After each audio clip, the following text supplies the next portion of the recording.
Hello दोस्तों, स्वागत है आपका हमारे YouTube channel mission lecturer UK 2025 पर। तो दोस्तों, आज की क्लास में हम बात करेंगे एक और इम्पोर्टेंट और एक बेनिफिशियल इन्फॉर्मेशन को लेकर। उत्तराखंड के अंतर्गत अशासकीय विद्यालय में एक और वैकेंसी निकली है सहायक अध्यापक के पदों के लिए। तो बहुत विशेष ही अपडेट है दोस्तों, इसलिए बिना स्किप किए पूरी क्लास को जरूर वॉच कीजिएगा। साथ ही आपसे रिक्वेस्ट है, अगर चैनल पर नए हैं तो चैनल को सब्सक्राइब कर लीजिएगा और अपने उन साथियों को ज़रूर शेयर कीजिएगा जिनको इस जॉब की सख्त आवश्यकता है। तो दोस्तों, ये कार्यालय प्रबंधक इंटरमीडिएट कॉलेज श्री नवजीवन आश्रम घुंतु भिलंग टिहरी गढ़वाल से वैकेंसी निकली हुई है और 4/9/2025 को यानी कि आज ही की डेट में वैकेंसी निकली हुई है।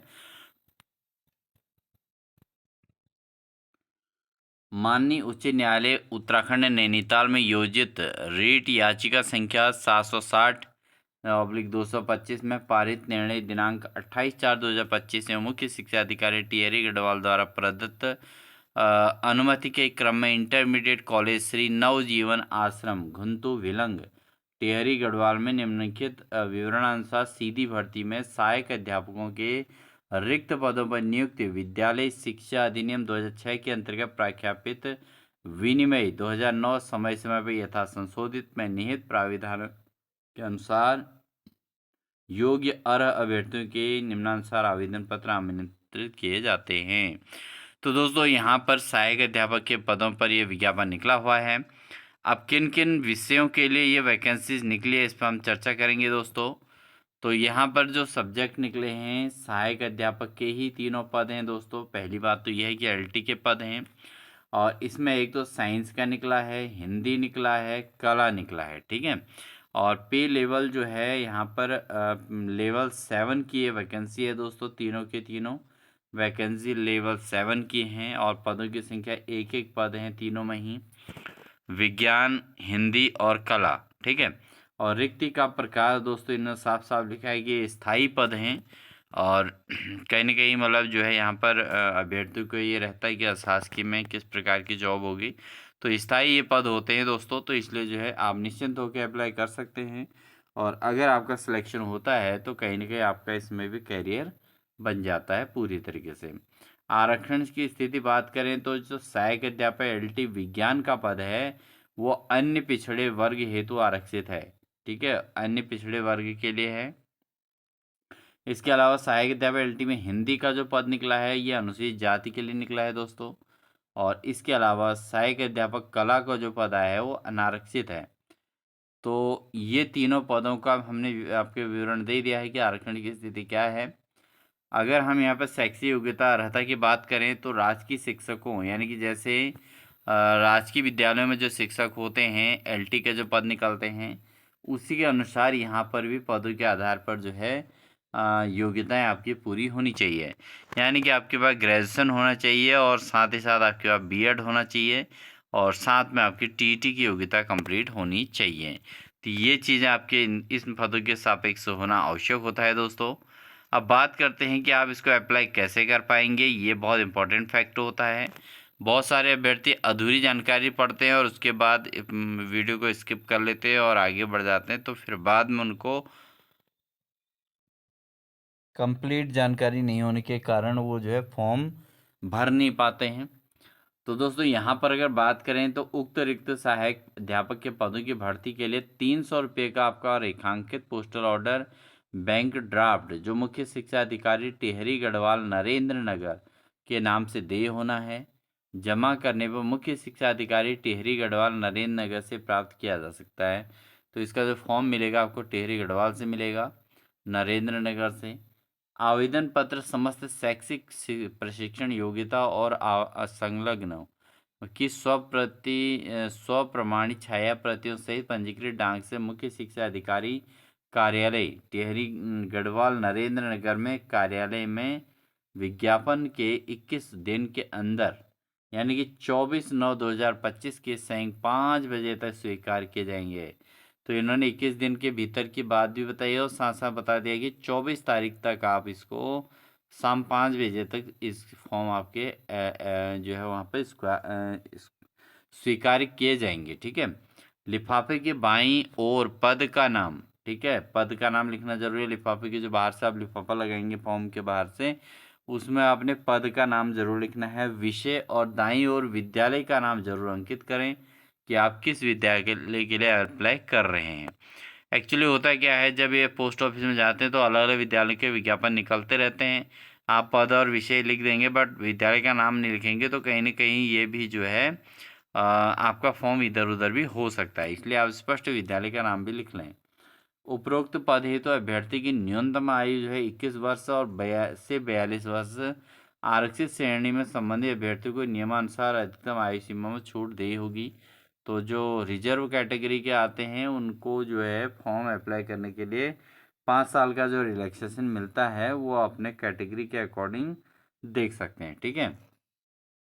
इसके अलावा विज्ञापन समाचार पत्र में प्रकाशित होने की तिथि से पूर्व अभ्यर्थी का उत्तराखंड के किसी जिले के सेवायोजन कार्यालय में नाम पंजीकृत होना आवश्यक है। तो अगर आपका नाम जो है अपने जिले के सेवायोजन कार्यालय इनकी एम्प्लॉयमेंट ऑफिस में दर्ज है तो तभी आप इसके लिए आवेदन करें। पंजीयन प्रमाण पत्र की छाया प्रति भी संलग्न करना है, यानी कि रजिस्ट्रेशन जो आपने करा रखा है एम्प्लॉयमेंट ऑफिस में तो उसको भी आप इसमें फोटोकॉपी लगाएंगे। आवेदन के पूर्व से सेवायोजित होने की स्थिति में संबंधित विभाग का अनापत्ति प्रमाण पत्र की प्रति अनिवार्यता संलग्न करें। अगर आप पहले से ही किसी संस्थान के अंदर कार्यरत हैं तो वहाँ से आप क्या करेंगे, अनापत्ति प्रमाण पत्र यहाँ पर अप्लाई करेंगे, ठीक है, और उसको भी यहाँ पर लगाएंगे। अगर आप किसी गवर्नमेंट जॉब में पहले से ही हैं तो वहाँ से नो ड्यूज सॉरी नो जो है ऑब्जेक्शन का आप सर्टिफिकेट इसमें लगाएंगे। इसके अलावा अभ्यर्थी उत्तराखंड का स्थायी निवासी होना चाहिए। प्रमाण पत्र अनिवार्यता संलग्न करें और अन्यथा की स्थिति में आवेदन पत्र स्वतः निरस्त कर दिया जाएगा। अब आप लोग अप्लाई करते हैं, कुछ अधूरे डॉक्यूमेंट्स की वजह से फॉर्म फिर बाद में रद्द हो जाता है, चाहे आपकी मेरिट कितनी भी अच्छी हो, ठीक है। भरत सिंह गोसाई, प्रबंधक, इंटरमीडिएट कॉलेज श्री नवजीवन आश्रम, घुंतु विलंग, टिहरी गढ़वाल। तो ये हैं ये विद्यालय के प्रबंधक श्री भरत सिंह गुसाई, ठीक है, और साथ ही इंटरमीडिएट कॉलेज का नाम है श्री नवजीवन आश्रम, गुंतु भिलंग, टिहरी गढ़वाल। तो ये है दोस्तों इन्फॉर्मेशन। और इस भर्ती प्रक्रिया की प्रोसेस बताएं तो इसमें आप क्या करेंगे कि फॉर्म अप्लाई करेंगे और फिर इसमें मेरिट बनती है दोस्तों आपके मार्क्स के according, high school, inter, graduation और बीएड और साथ ही साथ आपके टीटी, इतने मार्क्स के आधार पर मेरिट बनती है। और जो बच्चा मेरिट में टॉप 7 में आते हैं उनको जो है इनके कॉल जाती हैं, कॉल लेटर जाते हैं और कॉन्टैक्ट नंबर पर कॉल भी जाती हैं और टॉप 7 को जो है इंटरव्यू के लिए बुलाया जाता है और उनमें से जो सबसे बेस्ट रहता है उसका सिलेक्शन जो है इस पद पर कर दिया जाता है। और एक ये गवर्नमेंट जॉब होती है, इसमें कोई दिक्कत नहीं है, एहसास की ज़रूर है, लेकिन सैलरी पूरी जो है आपको पे स्केल के अकॉर्डिंग पूरी मिलती है, ठीक है। और इन फ्यूचर भी आपको ऐसा कोई दिक्कत ज़्यादा नहीं आती है, तो इसलिए इस चीज़ का आप ध्यान दें, फॉर्म अप्लाई करें। और जिन भी अभ्यर्थियों का इसमें सिलेक्शन हो जाएगा उनका भी एक कैरियर जो है ठीक ठाक बन जाता है, ठीक है। तो इसलिए जो है आप इसमें ज़रूर अप्लाई कीजिएगा। और साथ ही एक चीज़ ध्यान दें कि विज्ञप्ति संख्या जो मेन होती है ये आप यहाँ पर नोट कर लें। अभी विज्ञप्ति संख्या 01/225-226, ठीक है, तो इसको आप जरूर ध्यान रखें। 2025 का ये विज्ञापन है और 01 विज्ञप्ति संख्या 01 है 2025-26, ठीक है। इसको आप जरूर नोट कर लें, ये आपको विज्ञापन संख्या पूछा जाएगा जिस समय आप यहाँ पर रेखांकित पोस्टल ऑर्डर अप्लाई करेंगे, ठीक है। तो इसको आप नोट कर लीजिएगा और साथ ही अगर आप चाहें तो स्क्रीनशॉट भी ले सकते हैं। 4 तारीख आज ही ये फॉर्म निकला है, मैंने आपको आज ही यहाँ पे इन्फॉर्म कर दिया है और 24 तारीख आपको इसकी लास्ट डेट है। 24 तारीख की 5 बजे तक आप इसको अप्लाई कर पाएंगे और 5 बजे के बाद आपका फॉर्म वहाँ जो है ऑफिस में जो है एक्सेप्ट नहीं किया जाएगा। तो ये इसमें साफ साफ इन्होंने लिख दिया है। पद क्या क्या है एक बार ब्यौरा आपको फिर बता देते हैं दोस्तों। पद में आपके पास विज्ञान है, हिंदी है, कला है। आरक्षण की बात करें तो विज्ञान वर्ग जो एलटी साइंस का जो पद निकला है वो अन्य पिछड़ा वर्ग हेतु निकला है और हिंदी का जो पद निकला है वो अनुसूचित जाति एससी के लिए निकला है। इसके अलावा एलटी कला का जो पद है दोस्तों वो अनारक्षित है, उसमें कोई भी अप्लाई कर सकता है। तो ये हैं आपके इस पदों का ब्यौरा। तो आई होप आपको ये इन्फॉर्मेशन अच्छी लगी होगी। अगर आपको अच्छी लगी इन्फॉर्मेशन तो प्लीज़ वीडियो को लाइक कर दीजिएगा और साथ ही चैनल को सब्सक्राइब कर लीजिएगा, क्योंकि इसी प्रकार की लगातार इन्फॉर्मेशन आपको हमारे चैनल के माध्यम से मिलती रहेंगी। तो इसलिए आप जो है बिना संकोच के तुरंत चैनल को सब्सक्राइब कर लें और साथ ही अपने साथियों को शेयर ज़रूर कर लें। जो भी आपके साथी इन सब्जेक्ट से बिलोंग करते हैं उन सबको इसको ज़रूर शेयर कर दें दोस्तों, क्योंकि किसी की हेल्प करना सबसे अच्छी बात है और भगवान आपकी हेल्प अवश्य करते हैं जब आप किसी की हेल्प खुद करेंगे। तो ये है पदों का हिसाब किताब। साइंस, हिंदी और कला के अभ्यर्थी इसमें आसानी से अप्लाई करें और हो सकता है आपका सिलेक्शन इसमें हो जाए। तो यही उम्मीद करेंगे और साथ ही आप अपनी मेरिट को भी देखें कि आप कहाँ स्कोर के अकॉर्डिंग कहाँ पर स्टैंड करते हैं, तो उसके अकॉर्डिंग आप फॉर्म अप्लाई कर सकते हैं। तब आप दौड़ा भागी भी कर सकते हैं।